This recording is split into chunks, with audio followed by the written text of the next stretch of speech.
Okay, good afternoon, everybody. Hi. Wow, what a great group. Thank you all for taking time this afternoon to come and join us for the town hall for 2024.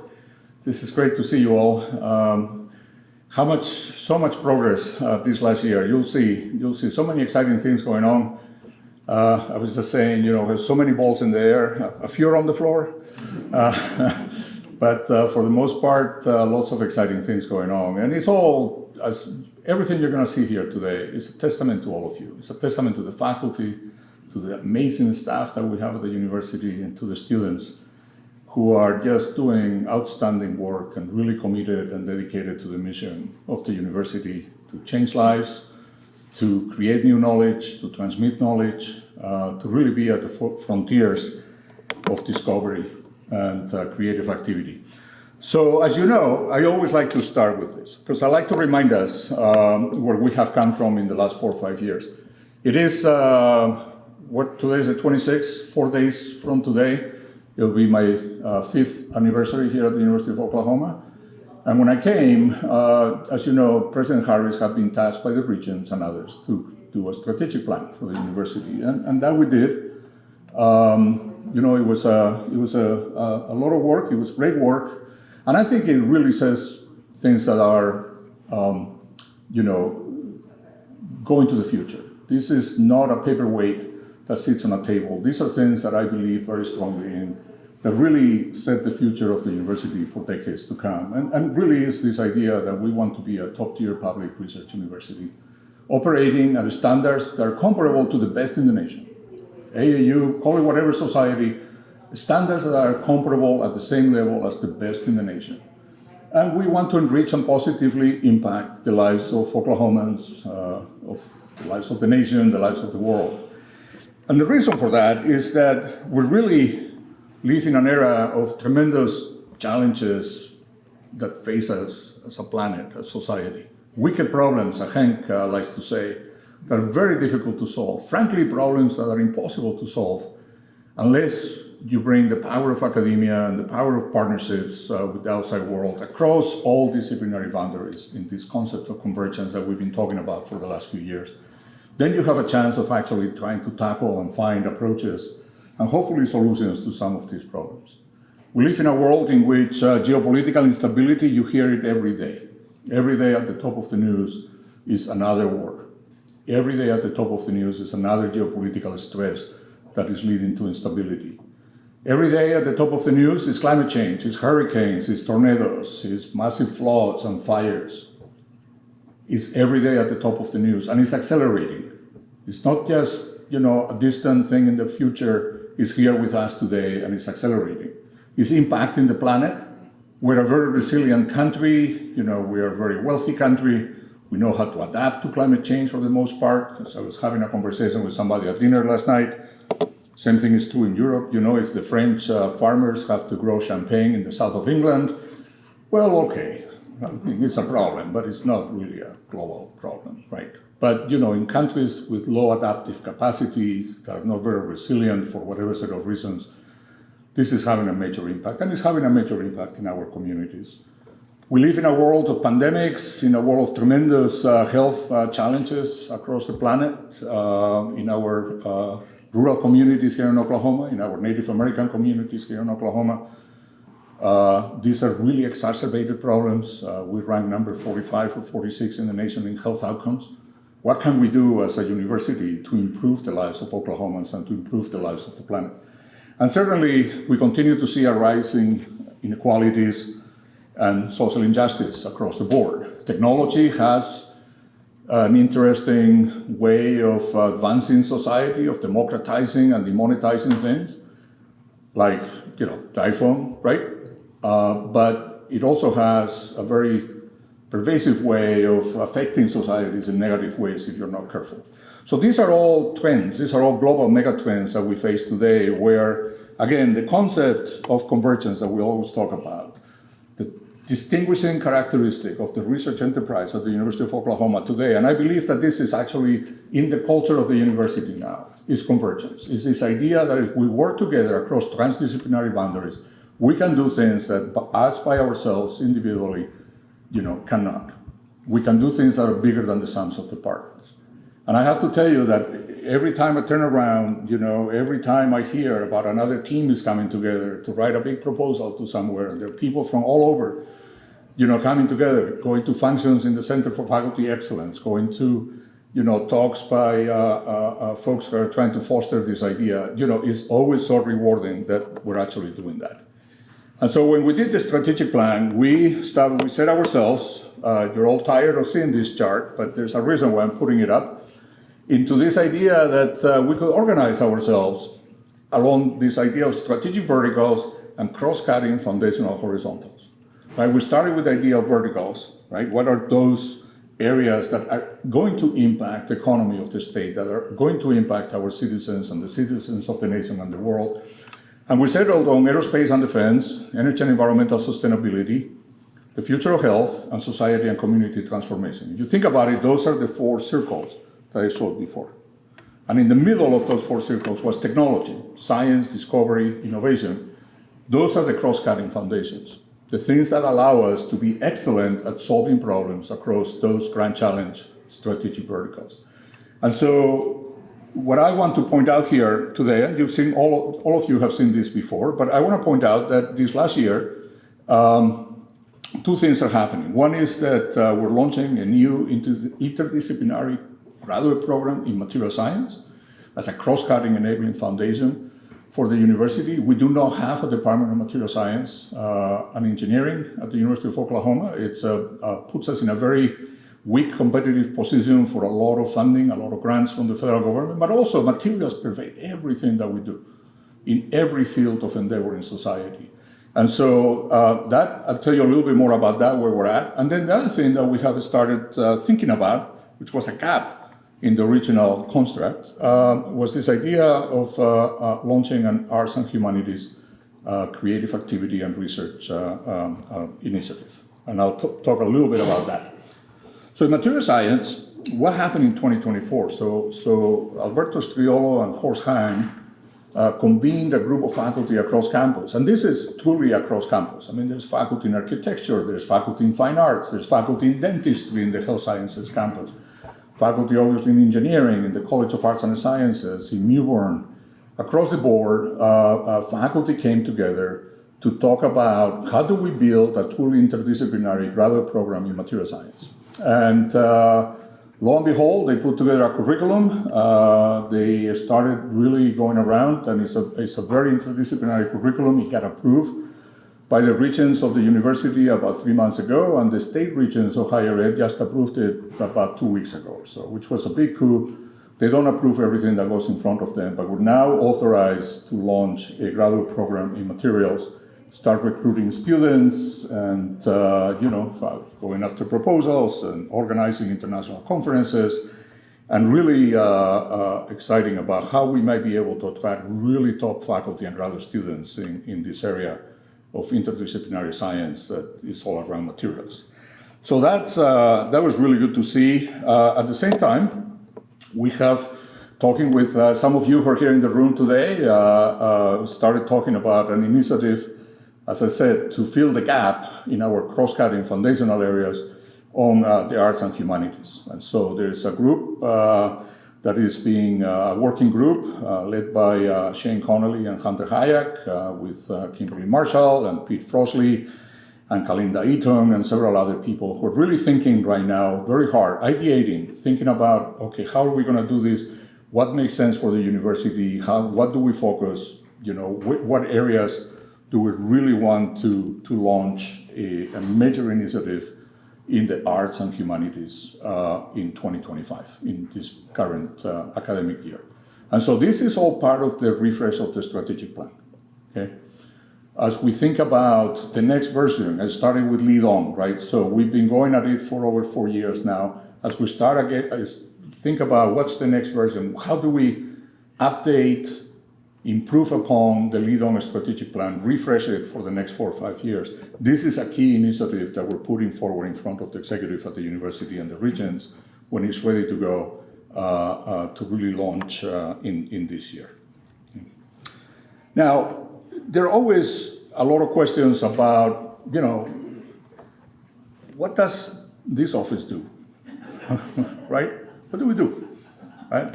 Well, town hall meeting, So I wanted to give you a little bit of an idea of how do we use resources, precious resources of the university to advance all of these things. So this chart shows you, and this is all being recorded, so it will all be on the web. This chart shows you where the money is spent. So in my office, in this office, we have a very significant operational component. Okay? Operations means pre-award and contracts. Operations means facilities and infrastructure. It means research security, research integrity and ethics, export control. It means all of the things that go around sustaining the research enterprise at the university. Okay? And that's a significant, 30% of the budget. But we also, through the strategic plan, have provided a lot of support for the convergence centers and institutes. That is that set of verticals and horizontals that I talked about at the very beginning. Okay? That's another almost 23% of the total budget goes to sustain those institutes that work across the campus with faculty, staff, and students across campus to drive ideas and to facilitate the work of the faculty in those areas. We spend about 20% of F&A recovered at the university for research goes to this so-called SRI program that goes back to colleges and through the colleges and the departments and the schools back to the faculty. That was about just over $5 million last year. And then faculty support, co-share, faculty retention, startup packages, research cores, all of the things that we need to be doing at the university to both attract and retain our top faculty across the board, whether it's capital equipment, whether it's maintaining the research cores, whether it's providing startup funds, whether it's helping a college retain a faculty member by providing resources for this or that or the next thing. All of those things take another 20% of the budget. Okay. So if you look at a day in the life of the OVPRP, right? You have people like Melanie here and Carol and many others. This is what they do every day. This is working with all of you, working across the campus, with the faculty, with the staff, with the students, to make sure that these resources get to you, that these resources are facilitating the work that you all do. Because at the end of the day, we are a service organization. This is what I tell my staff all the time. We're a service leadership organization. We're here to serve the needs of the faculty. We don't always do it right, but we try. So let me give you some examples of what I'm talking about. We've made significant what we call seed investments to seed growth, right? All of these are new programs that started in the last 4 years. Okay? The Bridge Funded Investment Program. If you're a faculty member and your grant comes to an end, but you still have students, and you're going to get another grant in 6 months, in a year, and you have several proposals going out there, you can put a proposal into the office, and West manages all this, right? You put in a proposal to the office, and you can get resources to bridge you between the end of your current grant and the beginning of the next one. This was something that we didn't have before. I've seen it in other universities, of course. This is standard practice. And I'm very glad that, we have actually, put a fair amount of resources into this. I don't think we've turned anybody back unless there was no real good reason for the ask. That has happened a few times. But generally, we've been able to breach those gaps very effectively. You know about the Big Idea Challenge. I'm going to talk about that a little bit more later. We have a strategic capital investment program where faculty from all colleges apply for. In fact, one of the most successful colleges has been the College of Fine Arts in getting equipment for theater, for music, for lights, things of that nature. So it's a very broad program. The Significant Impact Research Grant, which is to buy faculty teaching time for writing proposals. Again, we've invested quite a fair amount of money into that, just buying out time so that you can go write a proposal. We did the Social Sciences, Humanities, and Arts Seed Grant Program in 21. We did it again. I'll talk about that a little bit. Julia Abramson led that in 24. We'll talk about that. Anyway, we support postdoctoral research, and you get the idea. We've done a lot of these projects which have led, by the way, thankfully, to a very significant return on investment. I mean, these aren't just, here, go do something and, don't come back. I mean, people are really using these resources to go out there and bring extramural funding for research and creative activity at the university, which is terrific to see. This year in 24, we also started the Faculty Recognition Investment Program. Hopefully you're all familiar with this. It's not only for faculty, in fact, the staff benefit from this program as well. The idea is that if you bring a grant to the university above a certain floor, which is $100,000 in the humanities and $3 million in STEM, you will get, as a bonus, paid to you and your team, 0.5% of the value of the grant. And this is cash that you can use for your own research activities in your lab or your center, or you can take it, put it in your pocket and in your bank account and do whatever you want with it. It really is an incentive bonus for going after. It's a modest investment, but you see there, we awarded 14 of these awards in the non-STEM category. For a total of $272,000, and we awarded 6 in the STEM category for a total of $168,000 last year. And we plan to continue this. Right now, I wanted to grow it to 1%, and then Wes came back to me and looking at the numbers, and said, if you do that, we're going to bankrupt, and so I couldn't do it this year. But I'm still hoping that we can do this and really increase this. We also provide similar incentive for faculty who are elected to the highly prestigious societies and fellowships of the National Research Council. And we've done a few of those, 6 of those in this last year. We also had in 24, as I mentioned, Julie Abramson led this, an initiative for the humanities and the arts in society, a seed grant program. We invested $204,000 into that program across 5 projects. I'm not going to read all of those. Many of you have led some of those who have had tremendous success. One example of this, Angela Person is sitting here with Dean Butzer. This was fantastic. If you haven't had a chance to go down to the Contemporary in Oklahoma City to see this exhibit, please do, if you find the time. Please go and take a look. It's absolutely spectacular. The opening, I think there were over 600 people at the opening about a month ago. And it's just an incredible example of the impact of the university's design, creative activity over history, over the decades, right? These are architects that were created, a movement that was created here at the University of Oklahoma, the American School of Architecture, that has had an impact across the country. This was about California and how the American School of Architecture has had a major impact on the architecture of California, especially along the coast. It was just really, really amazing. The exhibit goes through January of 2025. In fact, we're sponsoring Carol's idea. We're sponsoring a reception at the closeout of the thing, so you all get invited to come to Oklahoma City for that when the time comes. We also this year agreed with the Provost Office to have a graduate stipend gap funding program. As you know, the Provost, and this was in great collaboration with the Faculty Senate, the Provost, there was a need really to increase graduate student stipends across many areas of the university. It really was a gap. It made us very uncompetitive when it came to recruiting top graduate students. Obviously, when you change what you have to pay a graduate student in the middle of a grant, the grant isn't ready for that, so we agreed to fill the gap. And so we've been doing that in 24. Everybody that applied, I think for the most part, was granted the money to fill the gap, and then we're still now in round 2 looking at what is left and what's coming up in 25.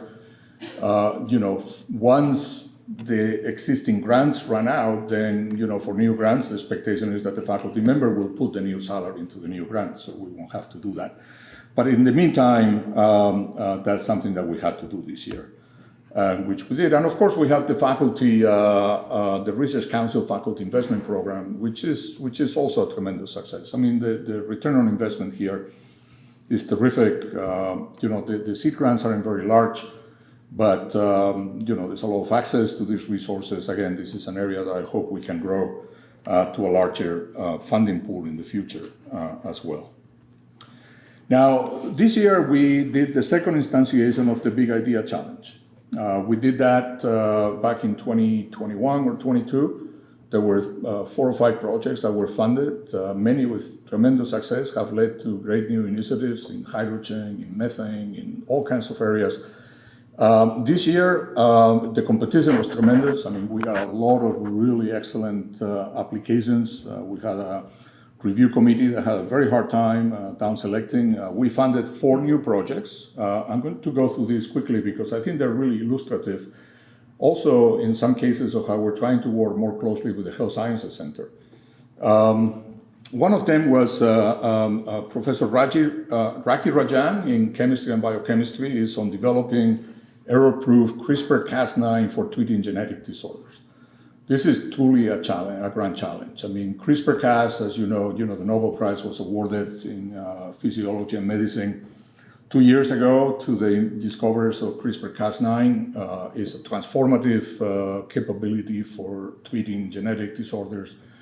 And but like everything that is a great discovery, it needs to be translated into actionable solutions that don't cause more problems than the ones that they are trying to treat. And so this idea of developing error-proof CRISPR-Cas for genetics is a grand challenge. It's a great team across health sciences, across biomedical engineering, computer science, chemistry and biochemistry, and really exciting work that they're doing. And it's also, I was very happy to see there's really outstanding assistant professors leading these projects, like Dr. Rajan. Same thing for Dr. Musa. She's in computer science and biomedical engineering. She's a junior assistant professor with just absolutely spectacular ideas around cancer identification from genomics and using AI methods to improve the treatment of cancer. Again, she has a great team with the Health Sciences Center. We're trying to motivate that. A great partnership right now with Provost Rasko and the new dean of the medical school, Ian Dunn. And we're working very, very closely with the Health Sciences Center. I think is key. Advancing biomedical research is key to our ambitions as an AAU university.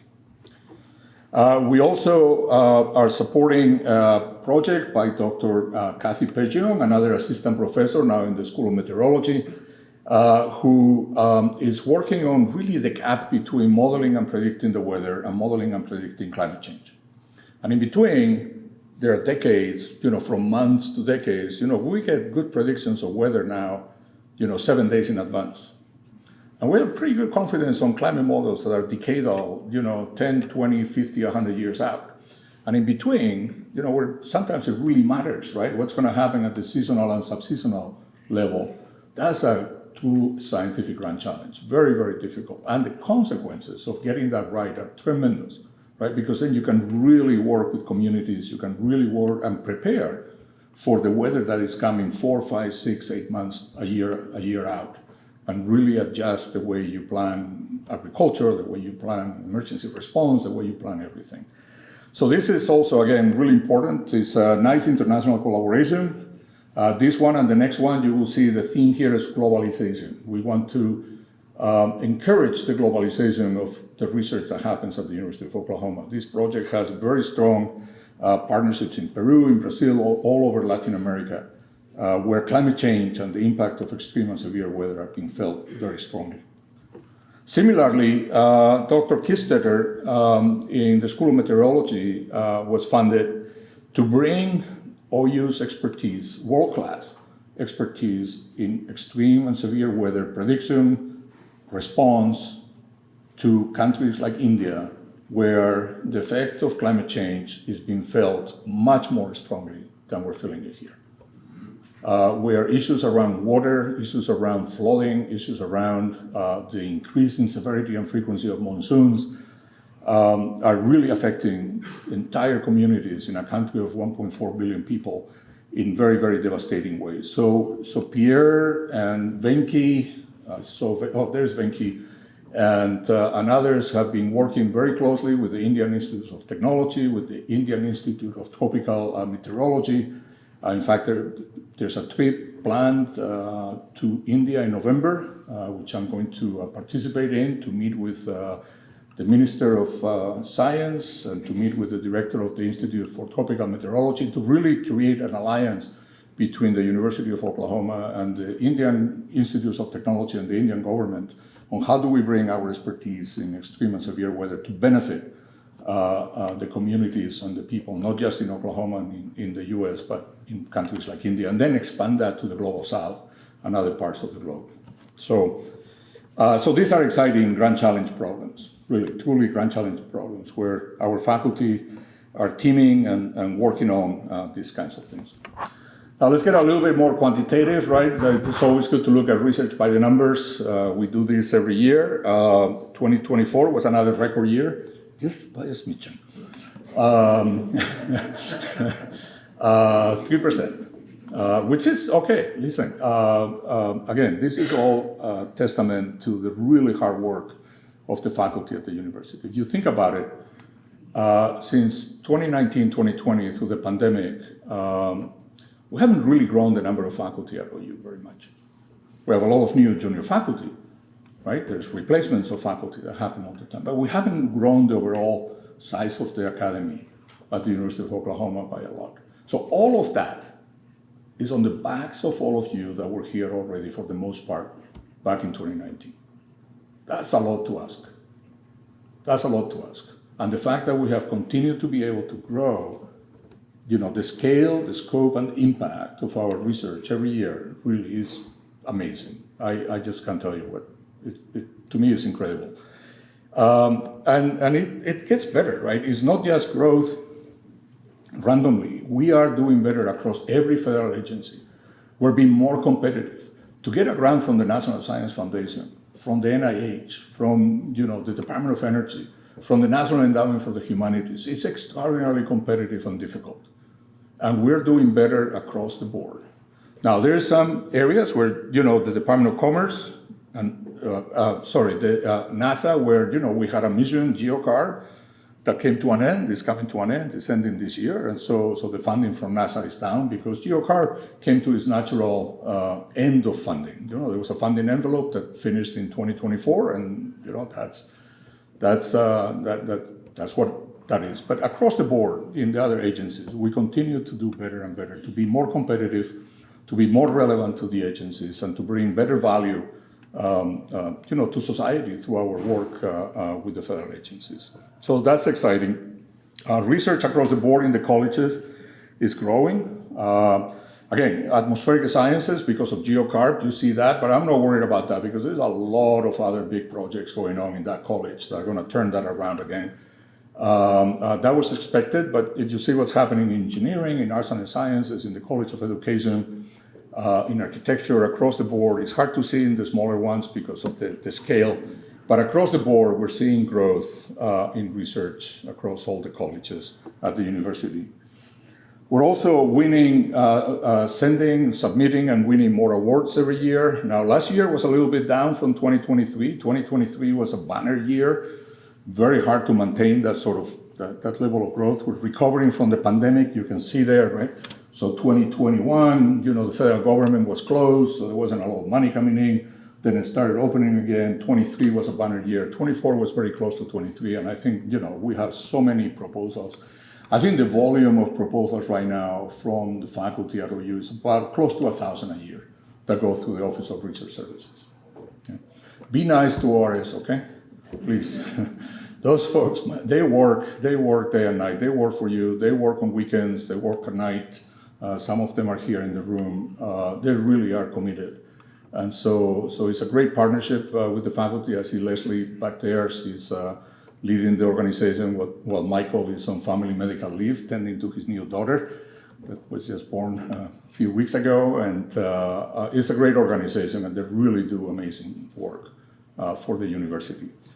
So thank you, Leslie and ORS.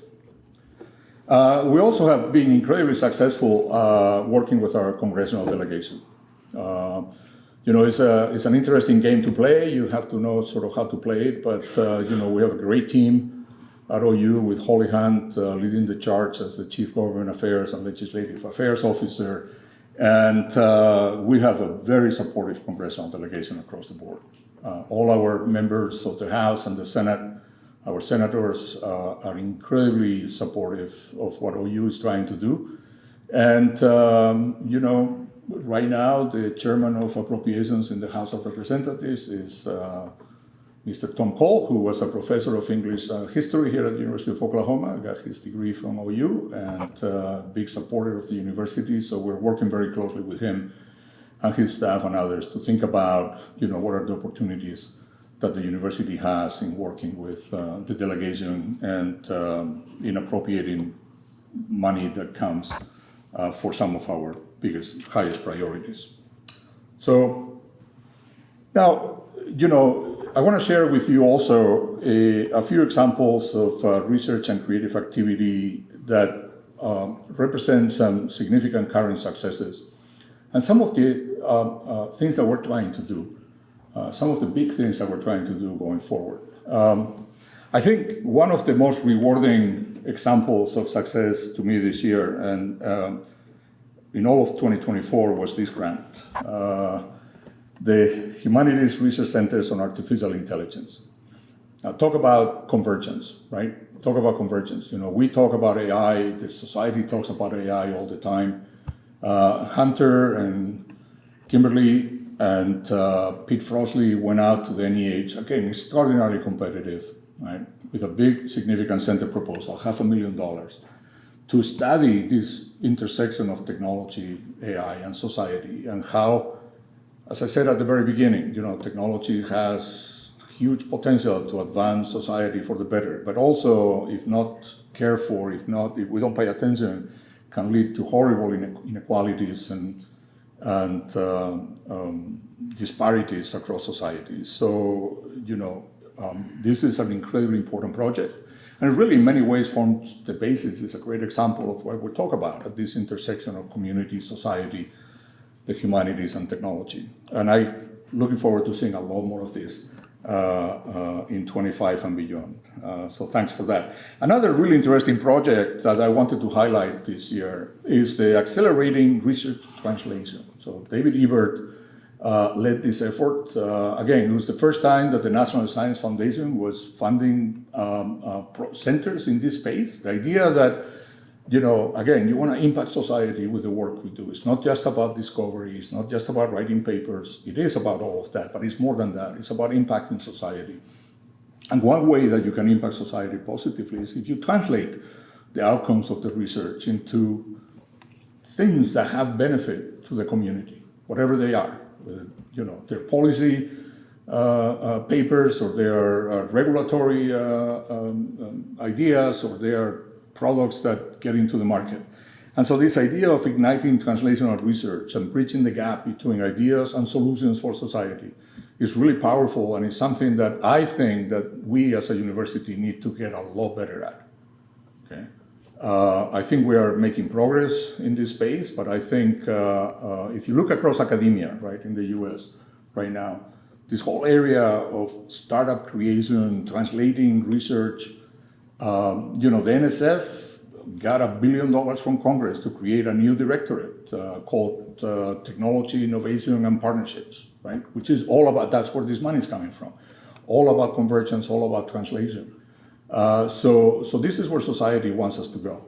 They want to see how the work that we do impacts them directly. And this is a project that is a $6 million award from NSF. And this money is actually going out to communities and going out to faculty across OU to help them take their ideas, and David, I'm probably botching this, and Clara, but helping them take their nascent ideas, the very early stage ideas, and take them to the point where now a venture capital firm or an angel investor or somebody can come in and say, yeah, I can take you the next way, the rest of the way. So really exciting. Eventually, the project will move to fund projects not just inside the university, but across the community. We'll see what successes come from it. But I'm very excited about learning what's going to come from this. There's a lot of talk about artificial intelligence. You've heard the president say that we have an AI initiative. and that we need to embrace, and I couldn't agree more, right? Artificial intelligence is here with us to stay, and we need to understand how to do it right, as that grant that I talk about is trying to do.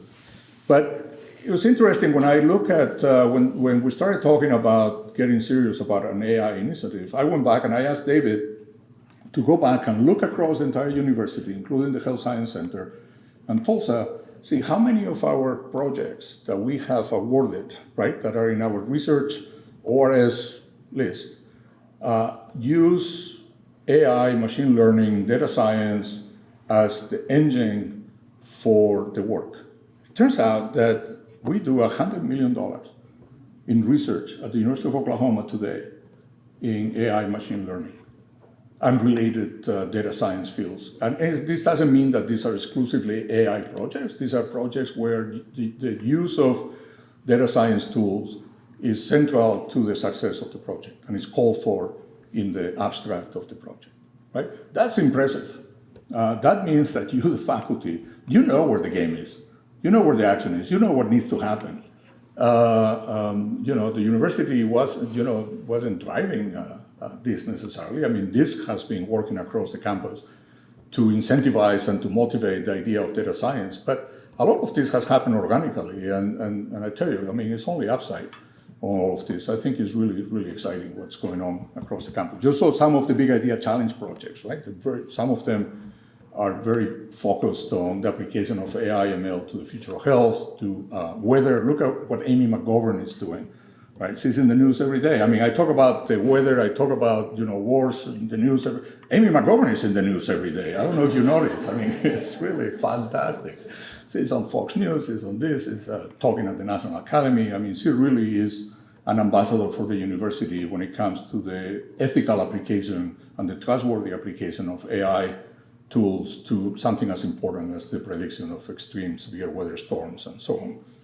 So really great to see all of this. Now, the College of Education is on fire.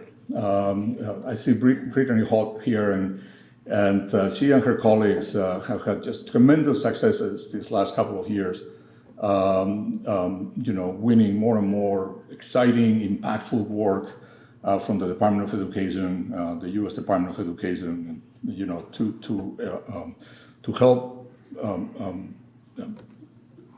learners, to help professors at high schools across the board, to work with the community in partnership with the schools here in Oklahoma to really advance and help influence the direction of K-12 education here in the state, which, as you know, has a long way to come. So this is important work. Again, shows how a university like OU can have direct, significant impact on our communities and our society, and something that I'm extraordinarily proud of the work that is going on in that college. Now, going forward, we're thinking about, when you think about what institutional strategic initiatives, how do we, go after things? What comes into consideration? What are our competitive strengths? Okay, what are we really good at? What external funding opportunities and impact on society would an initiative have? Is it something that society cares about, or is it something that I care about but nobody else does? And do we have champions? I have a very fundamental principle of operations, which is no champion, no project, no excuses. Right? You come to me with a project, and I ask you, who's gonna lead it? Who's the champion? Well, I don't know. I have to go find somebody. All right, this conversation is over. We have to have, and we have amazing champions at the University of Oklahoma. You just saw a whole bunch of examples of that.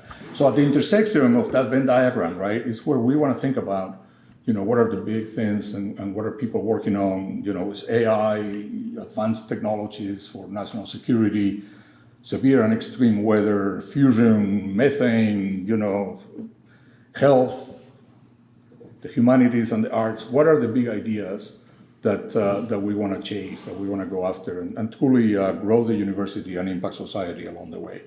So I'm going to give you a couple of examples which I find very, very exciting. One of them is very personal to me. You've heard me talk about fusion before. I spent a lot of my career working on fusion energy, and so this is big. A couple of years ago, there was a big scientific breakthrough advance at Lawrence Livermore National Laboratory in California, where I worked for 24 years, where they were finally, after 10 years, able to prove that you could achieve fusion energy gain, ignition, in the laboratory, not in the stars, not in a nuclear weapon, but in the laboratory in a controlled way. That has led to a whole bunch of activity in the government, in the private sector. Several people here at the university had taken that on. We want to be, the idea is you have a scientific breakthrough. It happened in 2022. How fast can you get from that to commercializing what is probably the ultimate energy solution for the planet? If you want to go from a world in which we live today of energy scarcity, where a lot of things that we cannot do because energy is so expensive, we cannot desalinate water, we cannot create synthetic fuels, we cannot do all kinds of stuff because energy is tough. And energy today emits greenhouse gases. The way we make energy, back in 1990, 80% of global energy production in the planet was from fossil fuels. In 1990, 82% of global energy production, primary energy production, was from fossil fuels. In 2020, 80% of global energy production was from fossil fuels. So yes, we're advancing with renewables, right? We're making a lot of progress in places like Oklahoma. We have a lot of wind, too much, but we're not getting there. We're not anywhere close. You look at the trajectories of climate change. You look at the scenarios from the Intergovernmental Panel on Climate Change at the United Nations, there is no scenario that I can see today in which we're not on a 4 degrees Celsius hotter planet in the way we're going. And at 1.1 degrees Celsius, we're already experiencing massive impacts of climate change. At 4 degrees, it's a mess. It's a gigantic mess. There are whole parts of the world that become a desert. There are whole parts of the world that become a flood zone. There are areas where we won't be able to live. It's not just about making champagne and moving to England. I mean, it gets really, really serious. And we're on that path. So what are the solutions out there that really can transform the world? I believe strongly that fusion is one of those. Now, there's a long way to go. It's a very difficult challenge. If it were easy, it would be here already. But I think this is something worthy of a top university like the University of Oklahoma. So we've been competing for funds, partnering with national labs, with other universities, with companies, and starting to build a program. The idea of a program in fusion technology and society. Hank and his team have done amazing work, are getting funded by the Department of Energy to do social science studies on how communities can accept a new technology coming into the market. That's as important almost as, ultimately, look what happened to nuclear energy. It's as important as the technology itself. So we're leading across the board, workforce development, engineering, technology, society in this area. And, this is very nascent, but it's something that I think, we could truly make a mark by becoming a top fusion research university. The NSF, I talked about the TIP director before. They got $1 billion from Congress. One of the things they did was create these so-called regional innovation engines. These are supposed to be partnerships between academia, the private sector, the local communities, to drive economic development in the area, focus around technology. So again, it's another example of convergence, right? You gotta bring all these things together. On the first round of RIEs, they funded, a dozen or more across the country. We didn't compete.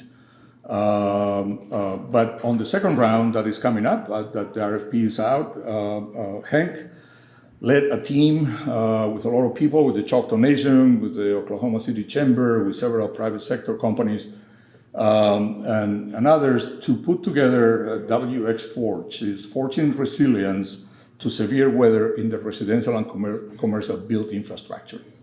Okay. Again, going back to the theme of climate change and extreme and severe weather, bringing our strengths together in the social sciences, in weather, in architecture. Angela is a co-PI on this, to really propose something that could be transformative to our rural and Native American communities in Oklahoma, to build more resilient infrastructure in the future that can withstand the increased severity and frequency of these extreme weather events. So very exciting. I mean, it's a $160 million project. Again, this is a big play. This is very, very competitive, but here we are. I think we have a great idea, and I'm very, very excited about, what's going to come out of this. Another one of the big challenges that we face is methane. Methane emissions from gas production and transport. Methane is a very potent greenhouse gas. It doesn't live in the atmosphere as long as carbon dioxide does, but it's very potent. It's several times more potent than CO2 in acting as a greenhouse gas and warming the atmosphere. So there's a lot of interest. The Department of Energy just put out $850 million solicitation for ideas to be able to monitor and mitigate methane emissions from oil and gas production. So we have a team here led by Bing Bing Wang and David Ebert at the university, who have put together $33 million worth of proposals to this solicitation in partnership with UT Austin, with the Gas Technology Institute, and with several tribal nations where in the Anadarko region of Oklahoma, where a lot of these fugitive gas emissions from abandoned oil wells are happening. So this is exciting, right? I mean, this is the kind of work, again, that really can make a difference. So again, very competitive proposals submitted today. They've been submitted, right? They were submitted August 26th. Okay. Oh, yeah, September 26th today. Sorry. Yes, they were submitted. Sorry. Time flies. Now, here's another really, I wanted to highlight this. The chances, and Venki, you know this as well as I do, the chances that we're going to win this are minuscule, right? Epsilon. However, the fact that we're doing it, I think, is just really a testament to what's going on at OU.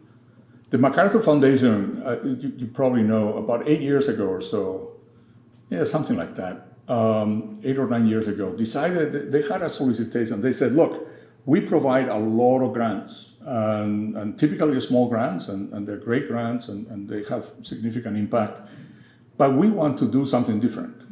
We want to provide every couple of years one grant for $100 million for something, a solution that is going to change the lives of people across the globe. It has to be something that has been demonstrated locally. It's not research, right? It's you get something that has been demonstrated locally and you can expand globally. It can be an educational approach. In fact, they funded a big project on education. It can be, and it has to be a collaborative. It has to be a significant consortium. You got to go through all kinds of wickets, right? So you put in the proposal. It takes a year and a half or so until they come up with the $100 million winner. But Venki put a proposal together based on this idea that he developed while he was a professor at the National University of Singapore called breathomics. The idea, very simple idea, that you can create a very low-cost, simple diagnostic by measuring so-called volatile organic compounds coming out of your breath and distinguish from the signature of those in a mass spectrometer, distinguish different types of cancers, different types of diseases. It sounds kind of crazy, right? I mean, wow, if you can do that, why wouldn't we be doing it? Well, it turns out that they were able to demonstrate this for several diseases, including COVID, in Singapore. He's been working on it here in Oklahoma with some of our cancer doctors, Dr. Robert Manel, the director of the Stevenson Cancer Center, is a co-PI, and 15 other cancer physicians at HSC. And the idea is that we're going to take this, demonstrate the technology. Now, there's a lot of work that has to happen, but really bring it to India, bring it to Singapore, bring it to other parts of the Pacific region, and eventually to other parts of the world as a very low-cost diagnostic. There is a video on this. I don't know, some of you have seen it. It was in the Research Insider. There's a video that goes along with it. Every proposal to the MacArthur Foundation for 100 and Change program has to have a video.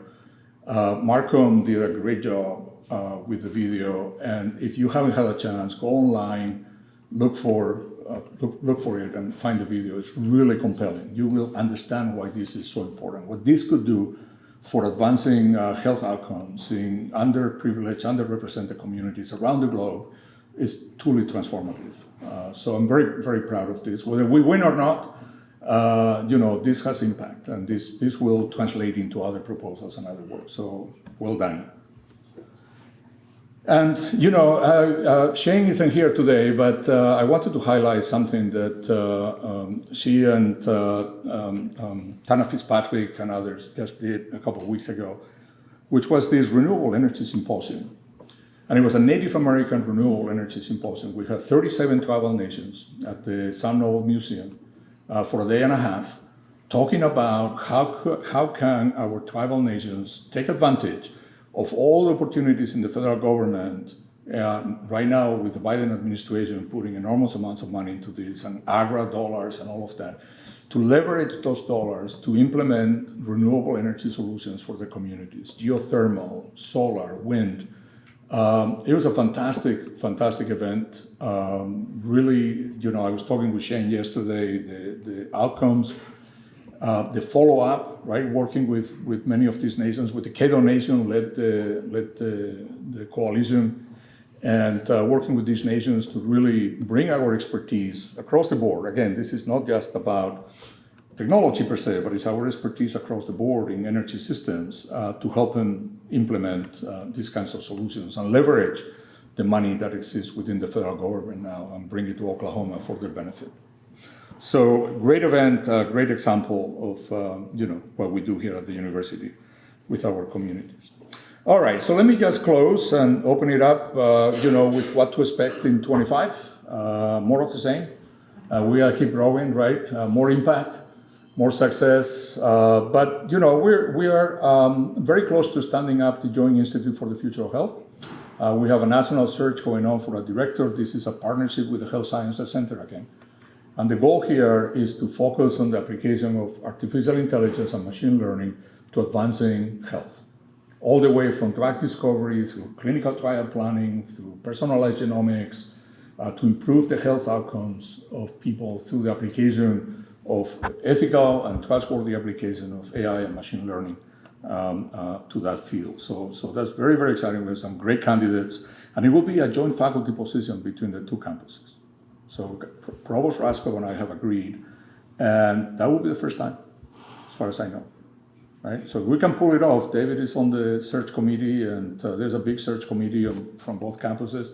If we can pull it off and create a joint faculty position, I think that will be the first of many to come in the future. So I'm excited about that. We're gonna continue to enhance our support for these large center scale proposals to everywhere, to nationally competitive proposals, to NSF, NIH, other federal agencies. That's a big part of what we do. And all these internal funding, stimulus programs, incentive programs, and related institutes, that's what we're gonna focus on this year. We're just gonna keep all that going. Look at the refresh of the strategic plan, launch one or two new cross-cutting foundational centers and institutes, as I mentioned before. And stay tuned for the Research and Creative Activity Awards in April. This will be the fourth year, I think, that we do this. And it's a great event. The key to the success of that event, we have 150 or 200 people at the Sam Noble. It's a really fun event, but the key is the nominations, right? So for all of you out there, nominate your colleagues, nominate the staff in your organization. There's an award for outstanding excellence in support in the research enterprise that is named after Melanie. That's also a great one. There's a Lifetime Achievement Award that's open to, the awards this year are open not just to tenure track faculty, but to all faculty appointments, including emeritus faculty. Okay? So please look at that and send us your nominations, and that's it. Thank you.